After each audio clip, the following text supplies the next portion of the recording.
नमस्कार आप सभी को Kamal Nayan higher education research centre में आप सभी का स्वागत है। मैं आज कल जो पढ़ाया था, क्या पढ़ाया था आपने पढ़ा सतपुड़ा मैकल श्रेणी। आज मैं पढ़ाने जा रहा हूँ पूर्वी पठार या बघेलखंड का पठार।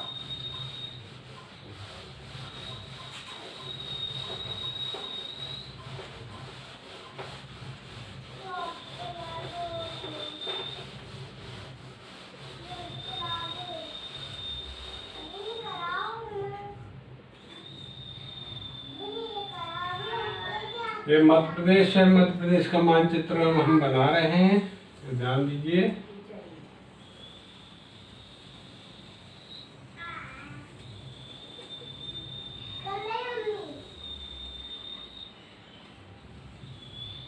है ना, ये मध्य प्रदेश का मानचित्र है।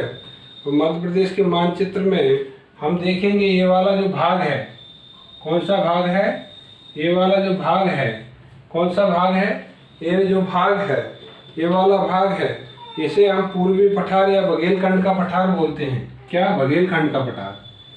क्या? बघेलखंड का पठार, बघेलखंड का पठार,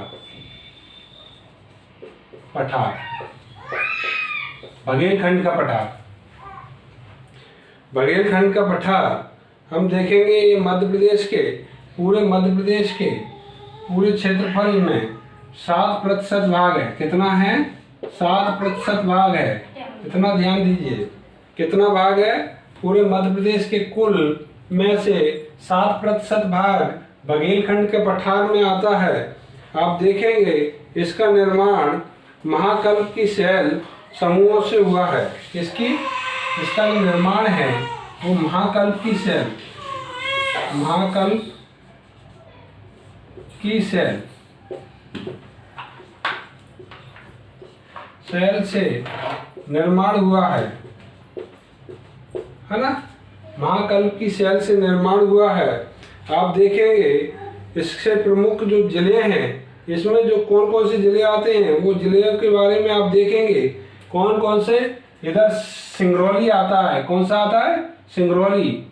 ध्यान दीजिए, सिंगरौली, सिंगरौली है ना, सिंगरौली जो ऊर्जा राजधानी के नाम से जाना जाता है, वही सिंगरौली की बात कर रहा हूं मैं, सिंगरौली। उसके बाद सीधी, सीधी, सीधी, सीधी, रीवा भी आता है। कौन सा?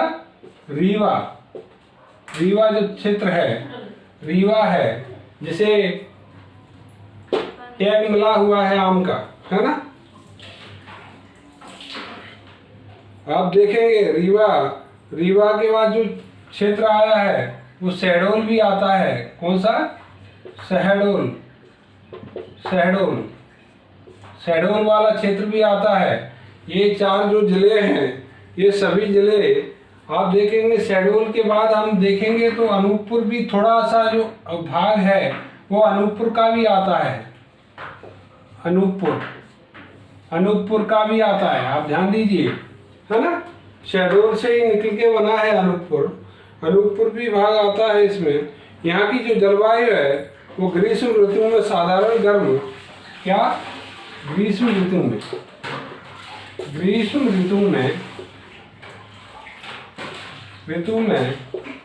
ऋतु में साधारण गर्म, साधारण गर्म, है ना। ग्रीष्म ऋतु में, किसमें? ग्रीष्म ऋतु में साधारण गर्म, शीत ऋतु में अधिक ठंडी होती है। शीत ऋतु में, शीत ऋतु में, ऋतु में अधिक ठंडी होती है, अधिक ठंड होती है, है ना। आप देखेंगे तो जो वर्षा है वो वर्षा यहाँ पर जो क्षेत्रफल है इसका, बघेलखंड के पठार का जो क्षेत्रफल है, यहाँ पर वर्षा 125 से 140 सेंटीमीटर होती है। कितनी? 125 से 140 सेंटीमीटर होती है। कितनी? 140 सेंटीमीटर होती है। 125 से 140 सेंटीमीटर होती है। इतना ध्यान दीजिए। और उसके बाद हम देखेंगे यहाँ पर जो नदियाँ निकली हैं वो सोन है, जोहिला है। कौन सी है? सोन यहाँ से निकलती है, सोन है। कौन सी है? सोन नदी है, सोन है। इधर जोहिला है, जोहिला है, यहाँ लिख देता हूँ नाम, जोहिला है। कौन सी है? जोहिला है, सोन है, जोहिला है। और उसके बाद हम देखेंगे तो बनास है, गोपद है, बनास है, बनास है, गोपद है, गोपद है। कौन सी नदी है? गोपद नदी है। हम देखेंगे इसमें यहाँ पर जो मिट्टी पाई जाती है वो लाल पीली मिट्टी पाई जाती है। कौन सी मिट्टी? आप देखेंगे लाल पीली मिट्टी, लाल पीली मिट्टी, पीली मिट्टी। कौन सी मिट्टी पाई जाती है?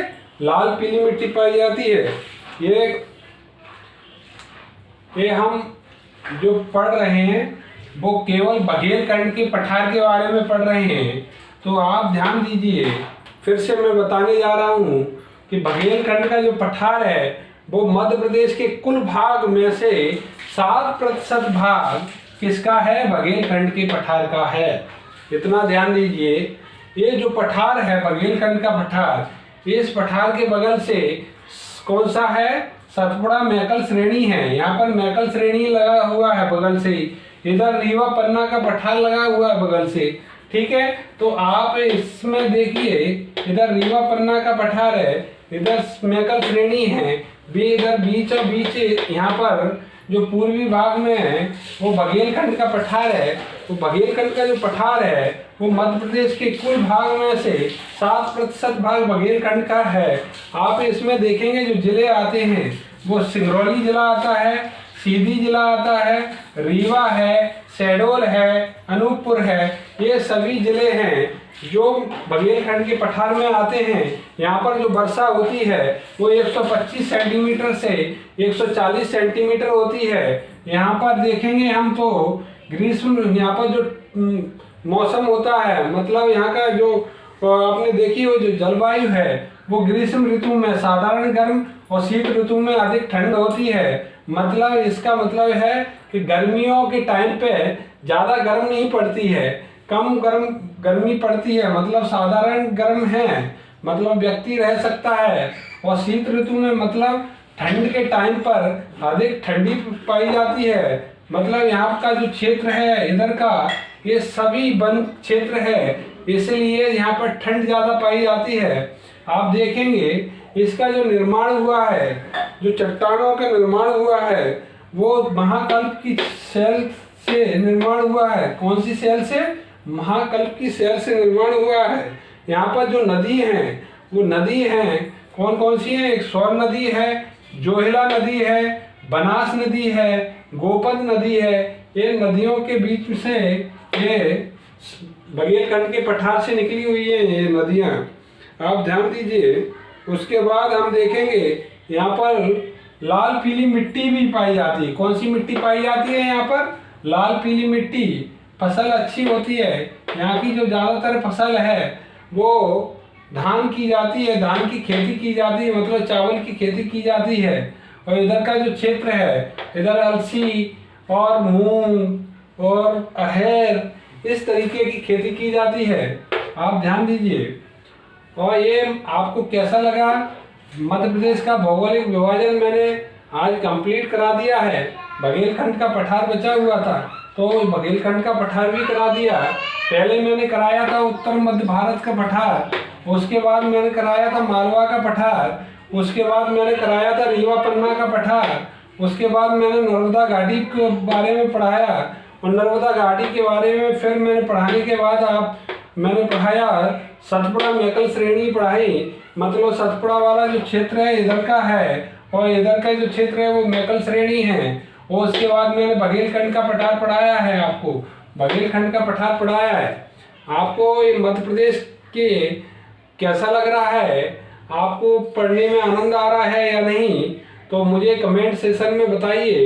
ये मेरे Kamal line higher education research centre को सब्सक्राइब करते रहें यदि आप चाहते हैं कि MPPSC की तैयारी या मध्य प्रदेश पुलिस या आप पटवारी की या मध्य प्रदेश से रिलेटेड कोई भी जो भी एग्जाम होते हैं सभी में MP का कुछ ना कुछ हिस्से का कोई भी क्वेश्चन आपको पुटअप हो ही जाता है। इसलिए आप लोगों से सभी से रिक्वेस्ट है, जिसके पास पैसा नहीं है वो आकर मेरे Kamal Nayan higher education research centre में आकर आप पढ़ सकते हैं। आपको केवल गुरु दक्षिणा के रूप में सब्सक्राइब करें और लाइक करें।